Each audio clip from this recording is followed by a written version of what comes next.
आज हम सम्राट चंद्रगुप्त मौर्य और सेल्यूकस निकेटर के बीच हुए महायुद्ध, ऐतिहासिक संधि और हेलेना के विवाह का एक त्वरित सार लेकर आए हैं। देखिए, बात 305 ईसा पूर्व की है, जब सिकंदर के सबसे ताकतवर सेनापति सेल्यूकस ने भारत जीतने का सपना देखा। लेकिन भाई, उसके रास्ते में अखंड भारत के सम्राट चंद्रगुप्त और आचार्य चाणक्य एक अभेद्य चट्टान बनकर खड़े थे। तो इसमें पहली अहम बात है वो युद्ध और रणनीति। सिंधु नदी के तट पर दोनों सेनाओं में एक भयंकर महायुद्ध हुआ।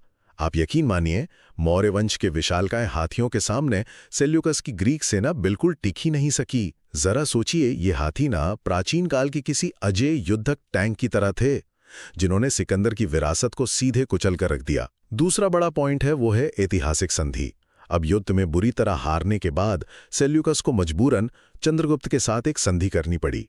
इसके तहत उसे काबुल, कंधार और बलूचिस्तान जैसे बहुत बड़े और अहम इलाके सम्राट को सौंपने पड़े। अब आप ही सोचिए, क्या महज अपनी जान बचाने के लिए उसे इतनी भारी कीमत चुकानी ही थी? और अंत में बात आती है विवाह और कूटनीति की। हारने और अपनी जमीन गंवाने के बाद एक स्थायी शांति के लिए सेल्यूकस ने अपनी बेटी हेलेना का विवाह सम्राट चंद्रगुप्त से करवा दिया। इसी के चलते मेगास्थनीज पहला विदेशी राजदूत बनकर भारत आया, जिसने इंडिका लिखी। पर यहाँ एक कूटनीतिक सवाल उठता है, क्या यह विवाह चाणक्य का वो मास्टर स्ट्रोक था, ताकि ग्रीक भविष्य में कभी भारत की तरफ आंख उठाकर भी न देख सकें? संक्षेप में कहें तो चंद्रगुप्त मौर्य की यह सफलता सिर्फ एक सैन्य जीत नहीं थी, बल्कि यह भारत की पहली ऐसी बड़ी अंतर्राष्ट्रीय विजय थी जिसने पूरी दुनिया में मौर्य साम्राज्य